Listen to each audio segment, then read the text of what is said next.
Hello, everyone. It's Friday, October the 29th, and I know a lot of kids are going to be celebrating and having fun trick-or-treating tomorrow night, and maybe even some tonight, and with Sunday being Halloween. But we just want to caution them to be safe and be careful and have a blast. We want them to have a great time, and as well as all their families. Today, we've got another 110 additional deaths in West Virginia.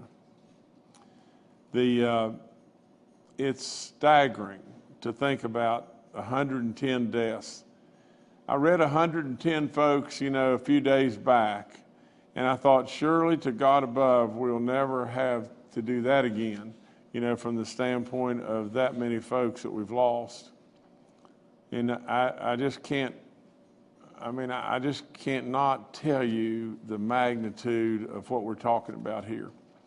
We all knew ever so clearly that once we got into this surge that we wouldn't be able really to turn it around. We would be able to shorten the length by more and more folks getting vaccinated and everything. We could curtail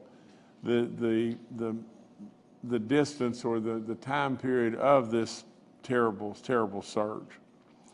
But so many people were already in the spin cycle, and we really couldn't probably do a lot about that. We continue to lose people, and we will continue to lose people for a period of time. You'll see as we go forward here, the number of hospitalized are down, and the number of active cases are down. But for these folks and their great loved ones and families and everything, I ask that you'll please not let them become a number, not let them become just a statistic. Absolutely, these are great West Virginians that we've lost, and I absolutely really demand in every way that you'll give them the respect and your love. So bear with me as we go through this, but the 4,317th death is a 72-year-old female from Jackson County. The 4,318th death, a 79-year-old male from Roane County. The 4,319th death, a 91-year-old male from Greenbrier County. The 4,320th death, a 76-year-old female from Harrison County. The 4,321st death, an 84-year-old male from Mineral County. The 4,322nd death, a 61-year-old female from Kanawha County. The 4,323rd death, a 76-year-old female from Hardy County. The 4,324th death, a 75-year-old female from Greenbrier County. The 4,325th death, a 77-year-old female from Hancock County. The 4,326th death, a 46-year-old female from Webster County. The 4,327th death, a 77-year-old female from Ohio County. The 4,328th death, a 74-year-old female from Wood County. The 4,329th death, a 74-year-old male from Harrison County. The 4,330th death, a 72-year-old female from Wood County. The 4,331st death, an 86-year-old male from Randolph County. The 4,332nd death, a 75-year-old female from Jackson County. The 4,333rd death, an 89-year-old male from Ohio County. The 4,334th death, a 63-year-old male from Berkeley County. The 4,335th death, a 55-year-old female from Clay County. The 4,336th death, a 64-year-old female from Mingo County. The 4,337th death, a 55-year-old male from Harrison County. The 4,338th death, a 67-year-old male from Mingo County. The 4,339th death, an 80-year-old male from Kanawha County. The 4,340th death, a 69-year-old male from Preston County. The 4,341st death, an 82-year-old female from Roane County. The 4,342nd death, a 50-year-old female from Kanawha County. The 4,343rd death, an 85-year-old male from Brooke County. The 4,344th death is a 71-year-old female from Harrison County. The 4,345th death, get this, 31-year-old female from Harrison County. The 4,346th death, an 81-year-old female from Fayette County. The 4,347th death, a 51-year-old female from Lewis County. The 4,348th death, a 71-year-old female from Mercer County.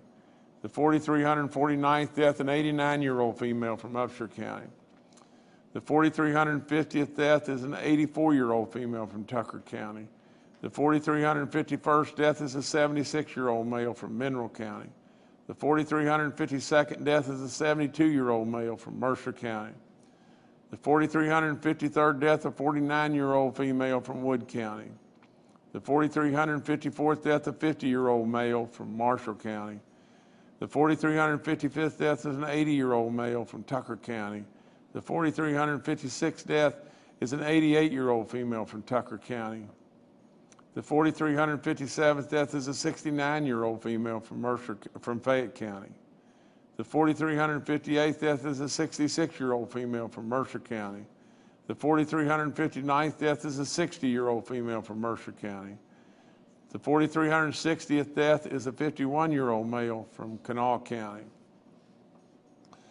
The 4,361st death is a 43-year-old male from Marion County. The 4,362nd death is a 74-year-old female from Marshall County. The 4,363rd death is a 59-year-old female from Pendleton County. The 4,364th death is a 58-year-old male from Kanawha County. The 4,365th death is a 65-year-old female from Morgan County. We really need to clean this up too. There's 44 additional reconciliation deaths. The 4,366th death is a 90-year-old female from Greenbrier County. The 4,367th death is a 77-year-old male from Braxton County. The 4,368th death is a 54-year-old male from Cabell County. The 4,369th death is a 57-year-old male from Boone County. The 4,370th death is a 72-year-old female from Preston County. The 4,371st death is a 74-year-old male from Harrison County. The 4,372nd death is an 80-year-old female from Wetzel County. The 4,373rd death is a 74-year-old male from Gilmer County. The 4,374th death is a 70-year-old male from Boone County. The 4,375th death, a 42-year-old female from Kanawha County. A 4,376th death is an 82-year-old male from Ohio County. The 4,377th death is a 36-year-old male from Mercer County. Good gracious. The 4,378th death is a 74-year-old male from Hampshire County. I'm sorry, the 4,378th death is a 54-year-old male from Hampshire County. The 4,379th death is a 55-year-old male from Harrison County. The 4,380th death is a 59-year-old female from Upshur County. The 4,381st death is a 77-year-old female from Kanawha County. The 4,382nd death is a 77-year-old female from Lewis County. The 4,383rd death is a 49-year-old male from Monroe County. The 4,384th death is an 85-year-old female from Boone County. The 4,385th death is a 70-year-old male from McDowell County. The 4,386th death is a 69-year-old male from Randolph County. The 4,387th death is a 44-year-old female from Braxton County. The 4,388th death is a 55-year-old female from Ritchie County. The 4,389th death is a 74-year-old male from McDowell County. The 4,390th death is a 42-year-old female from Putnam County. The 4,391st death is an 81-year-old female from Raleigh County. The 4,392nd death is a 66-year-old male from Wetzel County. The 4,393rd death is a 54-year-old female from Marion County. The 4,394th death is a 90-year-old female from Marshall County. The 4,395th death is a 72-year-old male from Tyler County. The 4,396th death is a 72-year-old male from Mason County. The 4,397th death is an 86-year-old female from Gilmer County. The 4,398th death is a 70-year-old female from Nicholas County. The 4,399th death is a 52-year-old male from Upshur County. The 4,400th death in West Virginia is a 74-year-old female from Marshall County. The 4,401st death is a 75-year-old female from Monongahela County. The 4,402nd death is a 51-year-old female from Raleigh County. The 4,403rd death is a 57-year-old female from Jackson County. The 4,404th death is an 82-year-old male from Lincoln County. The 4,405th death is a 75-year-old female from Boone County. The 4,406th death is a 70-year-old male. The 4,406th death is a 70-year-old male from Greenbrier County. The 4,407th death is a 50-year-old male from Logan County. The 4,408th death is a 62-year-old male from Marion County. The 4,409th death is a 68-year-old male from McDowell County. The 4,410th death is a 73-year-old male from Morgan County. The 4,411th death is an 86-year-old female from Monongahela County. The 4,412th death is a good gracious sakes.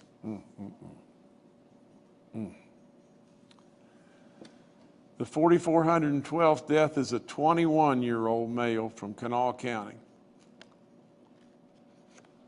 The 4,413th death is an 89-year-old male from Boone County. The 4,414th death, another 20-some-year-old, a 29-year-old female from Monongahela County. The 4,415th death, a 69-year-old male from Preston County. The 4,416th death, a 74-year-old male from Mineral County. The 4,417th death is a 77-year-old female from Boone County. The 4,418th death is a 78-year-old male from Hancock County.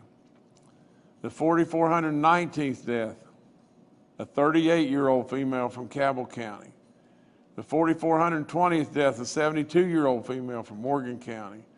The 4,421st death, a 64-year-old female from Randolph County.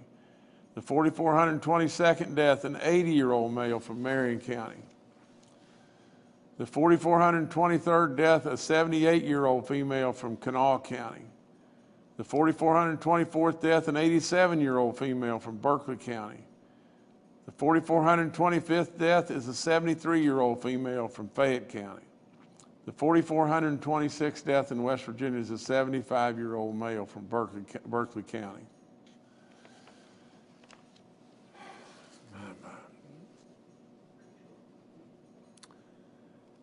Let me just talk to you just 1 second.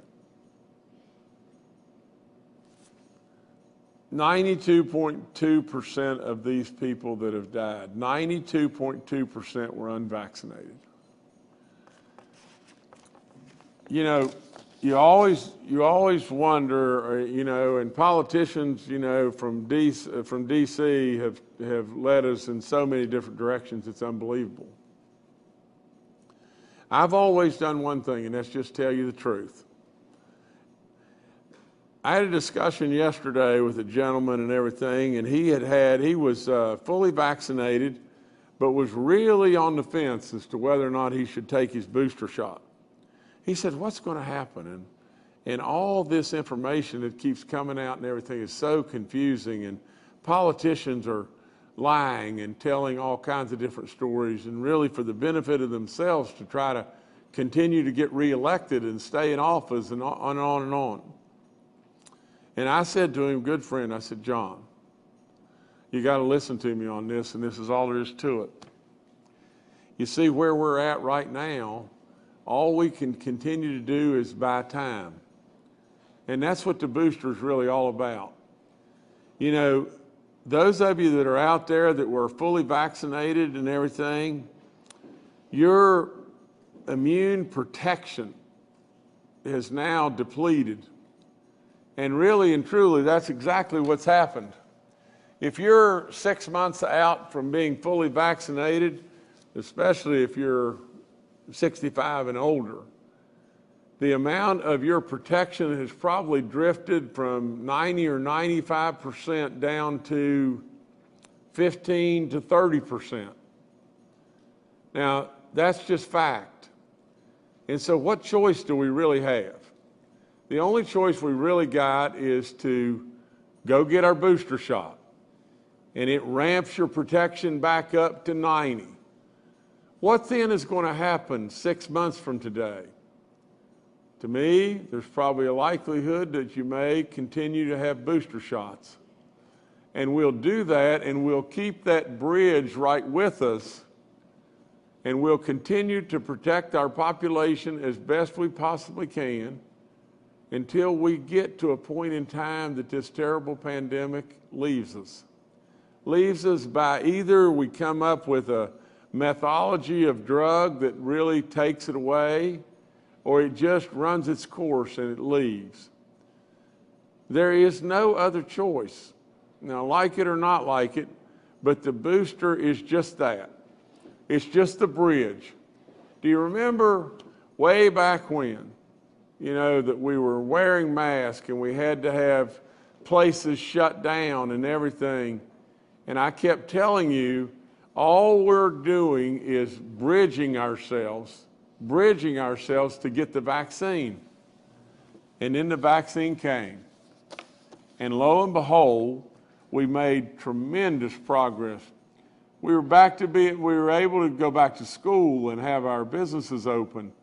We absolutely have made tremendous progress.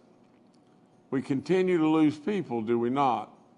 Because we do not have a high enough population that is completely vaccinated to really, really slow this thing down. And that's why we come in front of you and tell you over and over and over how important it is that you get vaccinated.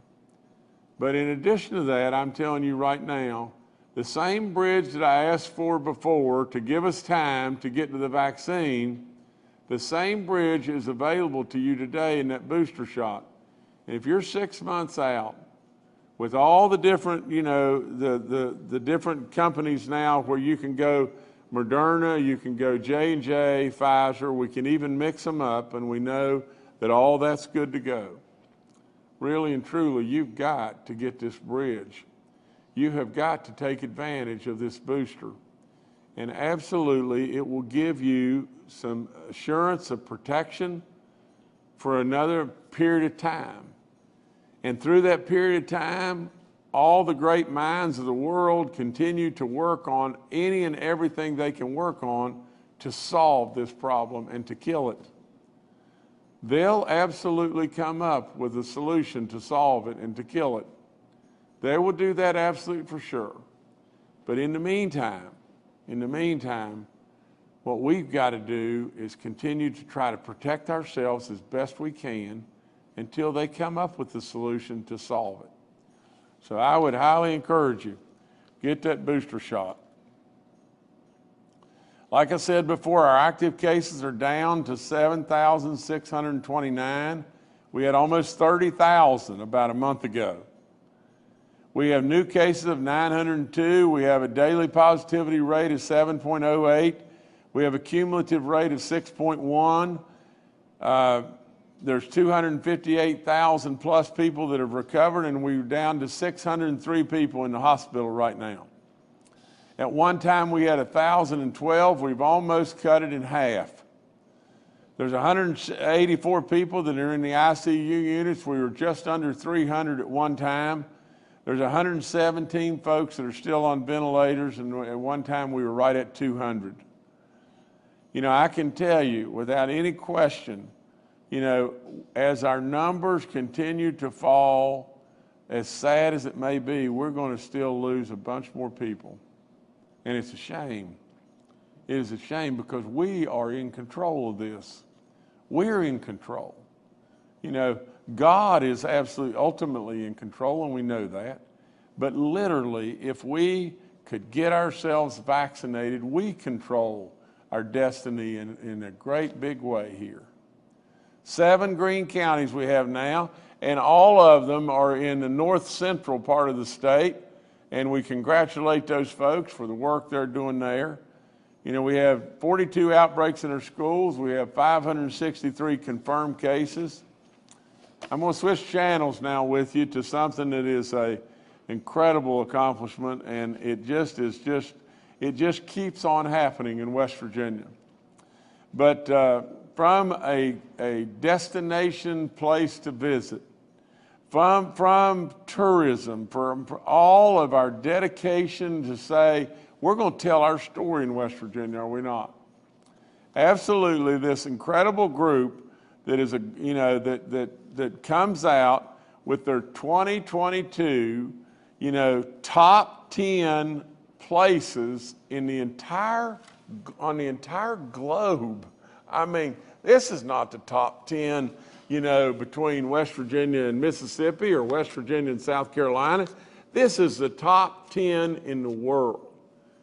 And Lonely Planet has just designated West Virginia as one of those top 10 destinations to come to.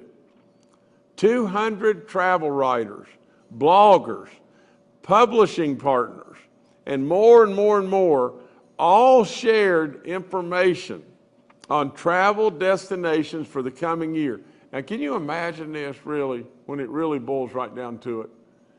Who in the world would have ever thought 5 years ago that we could get to a position to where West Virginia would be telling its story of being one of the top 10 destinations in the world for people to come to? It's unbelievable. I want to say special thanks, to the Lonely Planet team that puts this all together. I love their name, but it surely got a ton of creativity with it.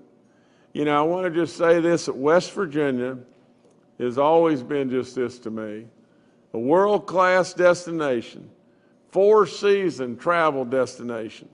And thanks to this announcement, and you can promise this for sure, that there will be many come to our state. We all know here how great it is. We all know how great our people are. We all know the beauty beyond belief. Just look outdoors. It is unbelievable. And absolutely just talk to your neighbors and just see how welcoming, how loving, how good people in West Virginia truly are. So absolutely, we love it beyond belief.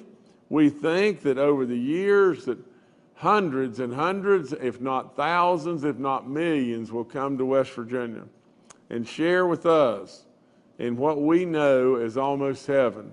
So all I would say is the world is welcome in West Virginia. We welcome one and all. And so it is a great day. And so for Secretary Ruby and all those folks at tourism and all the folks all across West Virginia that are in any and every department, congratulations. Way to go. Good stuff. Okay, I'm going to go back to this and just give you some announcements again. If you have any kind of symptom at all, that you're not feeling exactly right, whatever it may be, 65 and above, please go get a test. These antibodies are waiting on you, and I can tell you without any doubt that if you go into a crowd of people, you're 65 and older, you're indoors, and with and really, especially if you have a lung issue, heart issue, whatever it may be, diabetes, really consider wearing a mask. Protect yourself right now. The winter's coming, and this thing could linger on and everything. It could be really tough. And the last thing I'll say to you on that is just this. If you're 50, if you're 60, 65 and older, and you get this stuff, it's going to be really bad. It's going to be really bad. And I don't know how it gets much worse than laying in a bed. You can't even have your loved ones around you because you're so infectious and you're laying in bed and gasping for air. Gasping for air and don't know really and truly if you're going to wake up, if you happen to doze off and go to sleep. You're gasping for air. You can't breathe. I don't know how it gets any worse than that. I've been through the stuff on the booster shots and everything. There's no point in me going back through all that. All the stuff is available. If we're ready to go to give those shots, and we're all over the place and giving them. And if you by chance lost your card, all you got to do is call us at DHHR and we'll get that back. We're at 67.1% of the 12 and olders that have received at least one shot. The 5 to 11-year-olds are right around the corner, and we're going to be ready to go to give those shots to the younger kids. We're at 83% of the over 50 and olders right now, and 93.8% of over 65 or 65 and older. That's incredible. That is really incredible. And what is it telling us? I've said it over and over. Our wisdom, our 50 and older, our 65 and olders are all screaming out to us and saying, get vaccinated. Just get vaccinated. I mean, they're all telling us exactly that. People that are our parents and our grandparents and our great-grandparents are absolutely telling us, they're using their wisdom and telling us what we ought to do. From the standpoint of our kids, the great doctors and everything are going to tell us over and over that kids are so apt to get this, and they're so transmitting this, and most all the kids will never know it. Some will end up with side effects the rest of their life, but there are kids now that are getting this that are dying. And we know that it's going to be cold and we're going to go indoors. We play a high school football game now. We play that high school football game outside, don't we? The next thing we're going to do, we're going to be indoors and we're going to be playing volleyball and we're going to be playing basketball and everything else, and it's all going to be indoors, and we're going to have people yelling and screaming and everything else, and without any question, all of your assemblies and everything else, you're not going to have them in the bleachers at the football stadium now. You're going to have them indoors. With all that being said, I would urge our parents to step up right now and get your kids vaccinated.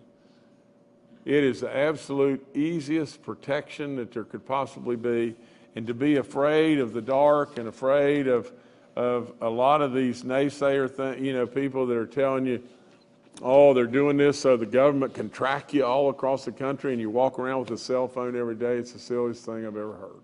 That's just all there is to it. Now, we still want to be, and I've stood staunch behind this in every way. We want to be respectful of all. We want to stand rock solid about our freedoms.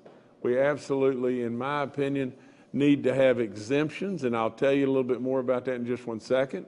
But we absolutely need to respect medical conditions and religious freedoms always in this country.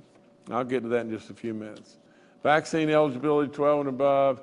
Young people, please get vaccinated. From the 5 to 11-year-olds, our joint interagency task force is ready to go on that. As soon as the federal government gives us the green light, we'll be going full throttle on that. All the COVID information's up there. I ask our grand families to remember your vouchers, and there's 19,000 kids with those families, and we really need them all vaccinated as well as the grandparents. All the free testing's up. I thank Fruth and I thank Walgreens always for all the great work that they've done. Our long-term care facilities, we have 41 outbreaks. We have 1 outbreak in our church community, 76 inmates, and 34 staff cases that we have now. I tell you over and over about getting the flu vaccine, and you can take it at the same time as your COVID vaccine as well.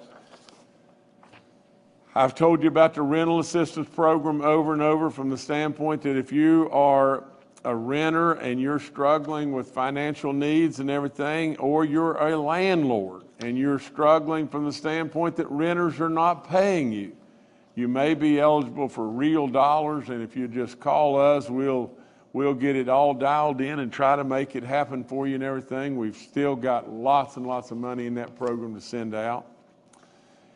I want to talk to you just 1 second about this. You know, we passed, you know, the law, you know, that basically says, you know, that if you've got a medical exemption or a religious exemption, you know, you absolutely, as of January 22nd and everything, when the new law will take effect and everything, it recognizes those exemptions.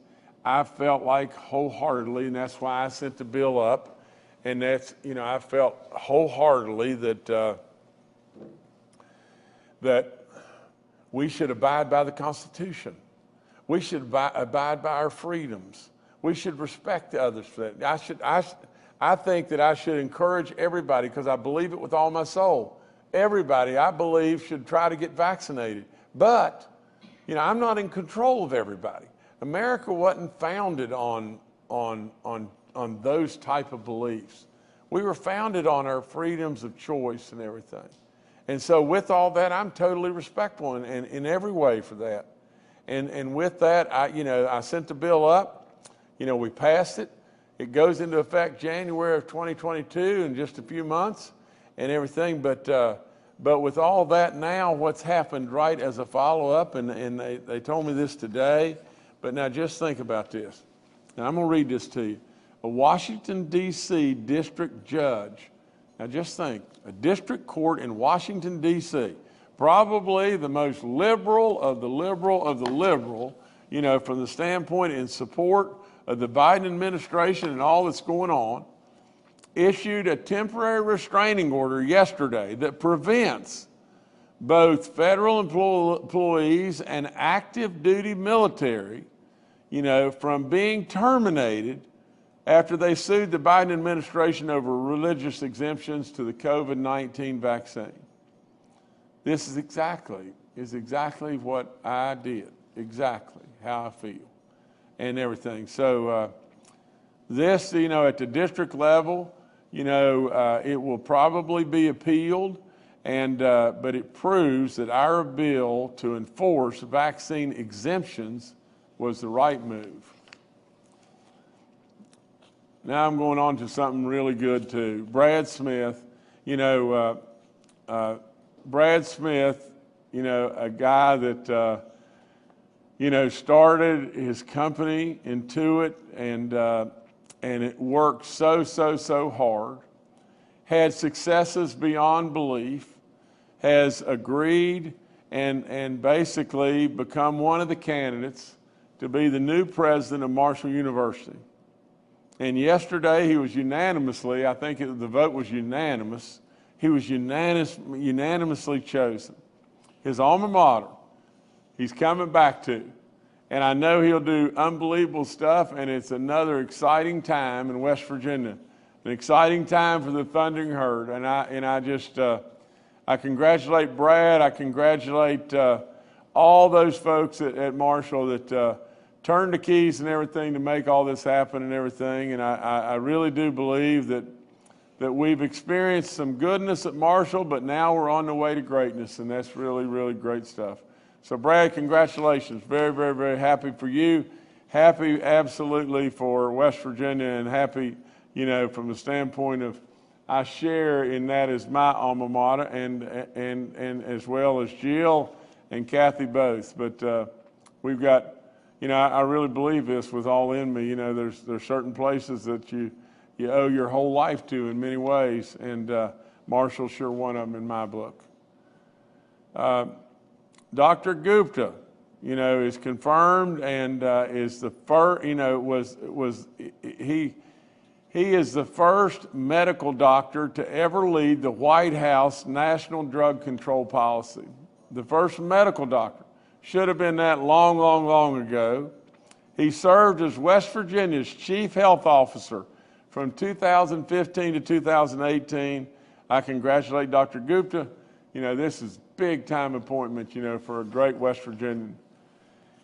50th anniversary today for Pratt Whitney of Canada, you know, and they're part of the business unit of Pratt Whitney themselves, and The Pratt Whitney, Engines and Services Incorporated is located in Bridgeport. They employ from, they employ just right at 400 people. They're pumping out between 500 and 600 engines every year. It is amazing beyond belief. If you've not been to see what's going on right there in that community at Bridgeport and everything, with the airport and everything, and all the folks that are there, there is a big time shining star to North Central Airport in West Virginia.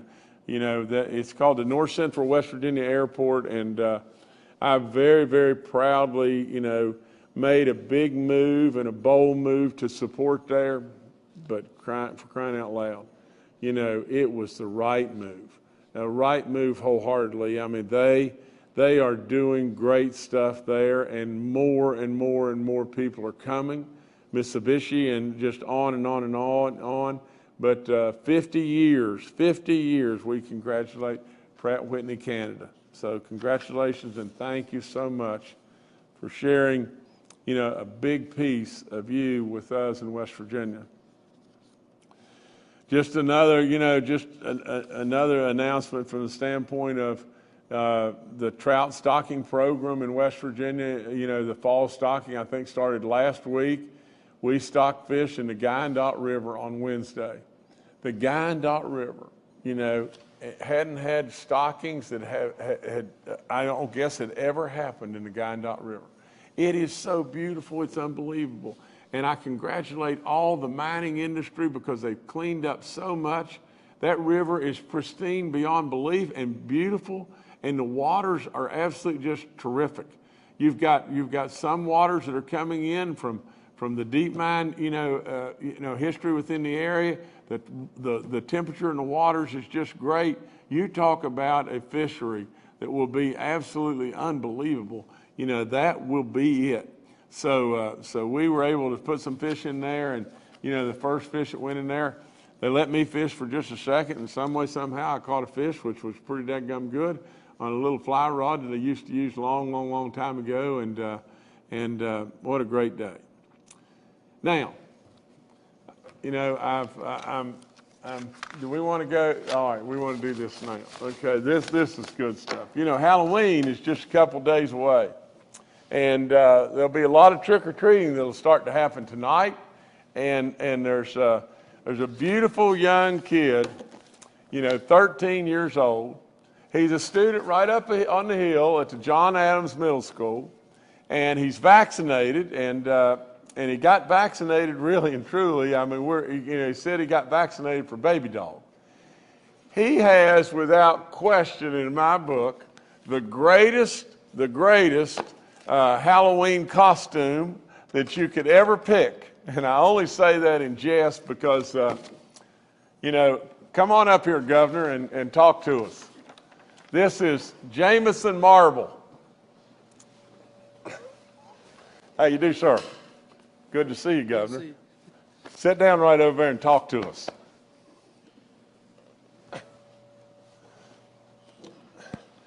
Jameson, or Governor, I see you got baby dog with you.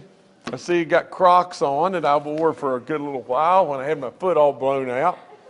And I see you got your hair, looking a lot like mine. I understand you had to use 2 cans of white hairspray, and I said, well, I do the same thing every morning. But can you talk to us and give us any wisdom from the standpoint of being our governor?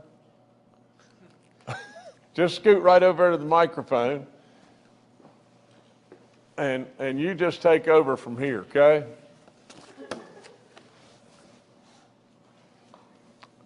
And don't be shy. Just, you can say anything you want to here and everything. And believe me, from my standpoint, I want you to know this. First of all, I love you for getting vaccinated. That's all, and I mean that. I really do. The other thing is, in this journey, and I told you this earlier, the good Lord gave you the ability to smile and to laugh. And really and truly, if you can't tease about yourself, and smile and laugh, then I don't think you're much of a person. And I, you know, I mean, I saw your stuff. It was posted. Somebody posted it on social media and everything. We picked it up on it. We invited you and everything. And so you got to put Baby Dog up there where you can see her. I mean, you know, I mean, that's all there is to it. I mean, Baby Dog doesn't like to be hiding behind a table. But if you got any words of wisdom, you got the microphone. The only thing I have to say, get vaccinated for Baby Dog. Oh, that's really good. Really good. Here's a 13-year-old. A 13-year-old that is a leader, that is going to lead us in many ways. And I love big kids, you know, that's for sure. And he's a big guy. You know, for a 13-year-old, he's a really big guy. And, you know, when I was 13, you know, Jameson, really and truly, I was really, really skinny, and I had brown hair. So maybe you've got something really good to look forward to. Maybe you'll go in the reverse of the way that I went, you know. But nevertheless, you're a beautiful young man, and I'm really proud of you. And that's all I got for today. All right. Well, thank you, Governor and Governor. And let's now go to Dr. Clay Marsh, our coronavirus czar. Good morning. In reinforcing a couple of the messages that the governor mentioned, it is really important for people, particularly those that are older, to very quickly get your booster shot if you haven't yet. When we look at our own data and look at national data, it is clear that the majority of vaccine breakthrough cases and vaccine breakthrough deaths are in our older population. And we know that, as the governor said, the potency of the vaccines does wane for all three vaccines. And so getting booster shots is very, very important. Another important message for any woman who is pregnant or who is trying to become pregnant or is just delivered their baby, the vaccines are not only safe, but they're really important because about 1 out of 5 unvaccinated women who gets COVID will have either premature labor, where they will need to deliver their baby or threaten to deliver their baby at a very early gestation time that the baby is in the womb, and or have complications with the pregnancy. So we know that there's a hesitancy, and we have seen that here in West Virginia, including seeing some pregnant women who developed COVID during their pregnancy who died of COVID-19. And so it's really important that pregnant women also get vaccinated and boosted if you are eligible for booster. The last thing I'll say is that we know that the Centers for Disease Control will meet on November 2nd, and we anticipate that they will also give the thumbs up for the Pfizer vaccine at 10 micrograms, which is a third of the dose of the adult vaccine for 5 to 11-year-old children. In a recent poll by the Kaiser Foundation, they projected that only about a quarter of parents nationally were committed to vaccinating their children. And it's important to note here in West Virginia that we see a large number of 5 to 11-year-olds come up with new cases throughout this Delta surge. So it is really important for parents also to very, I hope, positively look at the eligibility, which we anticipate will happen next week for your 5 to 11-year-old. And remember, although most 5 to 11-year-olds who would contract COVID-19 would not die of COVID-19 or be hospitalized, but the risk, very small though it may be, of that happening, plus the risk of long-term consequences with COVID-19 via this unusual multi-system inflammatory syndrome, which occurs mostly in children about a month after the virus impacts children, or long COVID, which can happen after the initial infection, are both two problems that we want to prevent in our youth. In addition, as we look at creating more firewalls to stop the spread of COVID-19, as we're seeing reductions happen now, in order to ensure that we don't have new surges, then having those children protected and vaccinated is very important too, as we talked about before, because we know they can become infected and spread COVID-19 as well as adults, but are oftentimes less symptomatic, so harder to detect. Thank you. All right, thank you, Dr. Marsh. Next, we'll go to retired Major General Jim Hoyer, the director of our Joint Interagency Task Force. Good morning. Just a couple of points to reinforce. First, a couple of updates. We are, as the governor pointed out, we will be ready, and we are ready for when the approval comes for the kids age 5 to 11. A lot of work has been done to be prepared for that activity. Second, an update on nursing homes. In discussion with the folks this morning, it looks like by the end of next week, we will be complete on nursing homes. We still have a couple of facilities that are working their residents and staff. And then to reinforce a couple of points that the governor and Dr. Marsh made, while we have 603 in the hospital, and that's down from over 1,000, we have to look at the data and understand that we still have a significant portion of those people in ICU. And we know that 83% of those deaths that occur in ICU are unvaccinated, or those in ICU are unvaccinated, 83%, and on ventilators, 87%. And as the governor pointed out, 92.2% of the deaths since we have been vaccinating West Virginians come from the unvaccinated. And in that remaining percentage, as Dr. Marsh points out, Dr. Amjad, those are folks who are older and have multiple comorbidities. So again, reinforce, we've got to get West Virginians vaccinated overall, and we've got to get booster shots in. We did have a good week this week with 0.9%, almost a full percentage change in the eligible age population, but we have much more to do. And last thing I would leave you with, having had the opportunity since coming to West Virginia University, I've had an opportunity to work with Brad Smith, and I just want to congratulate Brad and Marshall, and we look forward to working with Brad. He really does love West Virginia and wants to come back and do great things for this state. Thank you. Thank you, sir. Next is Secretary Bill Crouch with the DHHR. Let me also congratulate Dr. Gupta for his confirmation. As the governor said, Dr. Gupta was here for several years, beginning when I came in 2017.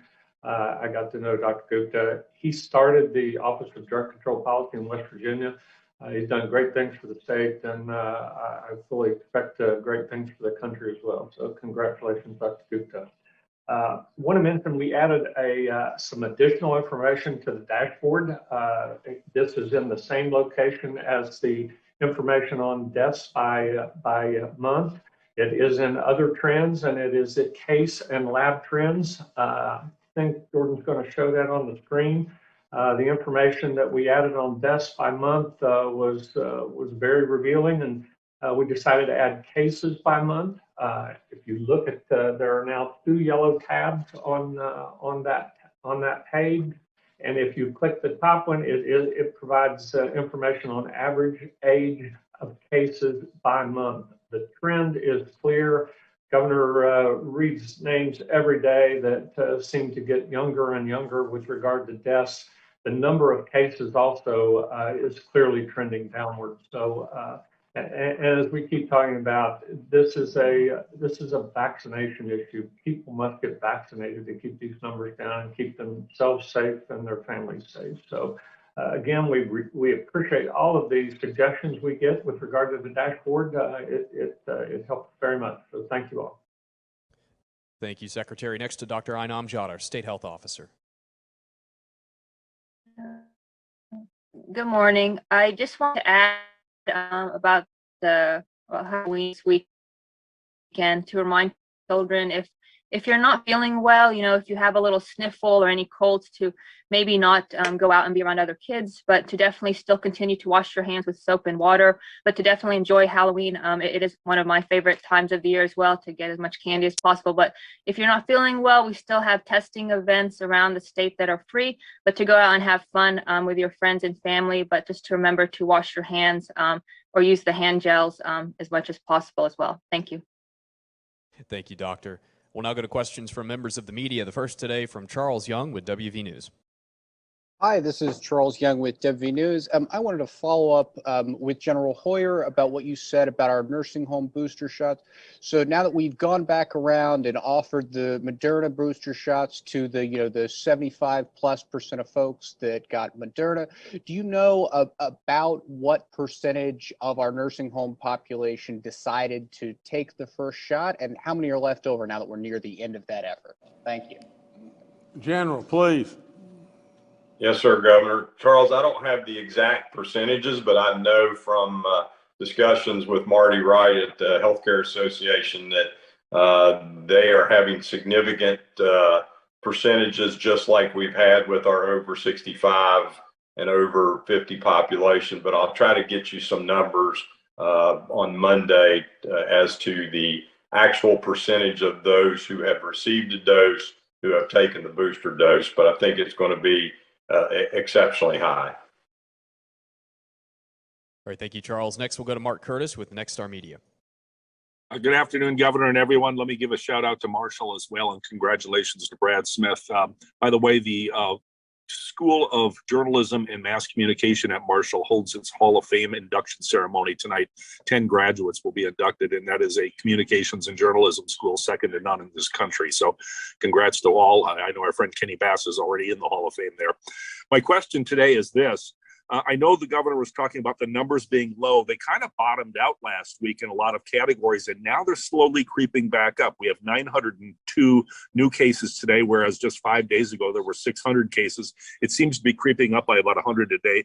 The same for the active cases. It was down to 7,300 earlier this week, was the lowest it had done since August, and now it is inching back up every day by another 100. I'm not suggesting we're having a surge, but what might be responsible for this uptick? And are you folks concerned that we might be leading into another surge? Dr. Marsh, please, if you would. Thank you, Governor, and thank you, Mark. So we know that in West Virginia, like we see in the rest of the country and in many parts of the world, the Delta variant is a much more persistent variant than we've experienced before. It's very highly contagious and transmissible. So I think that, Mark, what you're alluding to is probably a couple-fold. One is that we know that there still are reconciliation issues that we see with reporting and getting it into the electronic record. So that may be part of it. But we've also noted that the reproductive value, the transmission value around the state has slowly reduced, but it is slower now than it was. So we know that there's still transmission of the Delta variant, and that's the reason why we're so persistent in imploring people to get vaccinated. People that are vaccinated have a 40% reduced risk of getting COVID-19, even in the face of the Delta variant across all people vaccinated in our country. We also know that the booster vaccine is very important, because if you're 6 months out from your first vaccine, then you are susceptible to getting infected. And we also suggest very enthusiastically that if you're going into a situation where you feel at risk, please wear a mask and use the smarts that you have to avoid being infected. But I think that that's a combination, but we are really happy to report, as the governor said, that the severe cases, the hospitalizations, are definitely on a downswing, which is good. And although we know deaths are the last thing to come back down again, we are very optimistic that we will start to see that lowering of the number of names the governor has to read every press brief. Thank you. All right, thank you, Mark. Governor, I'll turn it back to you. Well, I just end by saying this, that, every day that goes by, we find, we hope and pray at least that we're getting better and better and better. We really want to push, harder and harder every day that more and more folks will be vaccinated, especially our kids. And with that, like I said, tonight and tomorrow night, I'm sure, there'll be a lot of little kids out trick-or-treating. And we want them to have a wonderful time, and as well as their families in every way. I ask really, especially, for us to really watch driving. Really, really watch those little fellas and little girls as they are out just having a good time and probably not a worry in their head, and we want it to be that way. But they'll be all over the roads, and we got to really watch. Really, we don't need a tragedy beyond belief. And things have been tough enough the way it is. So let them enjoy, and I wish them the very best, and I ask that you'll be super safe and watch those little rascals as they're around everywhere, and hope that they'll have a wonderful, wonderful time.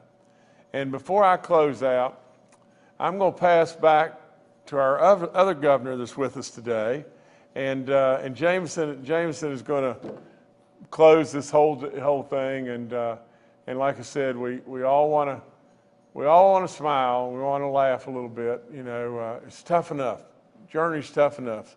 So, Governor Marble, how about closing out for us? In every way, shape, form, and fashion, get vaccinated. Great job. Great job. There's a young kid on his way in life. Good job, sir. All right, let's close at that, and God bless all of you. Thank you so much. Got some wonderful parents with us today, too.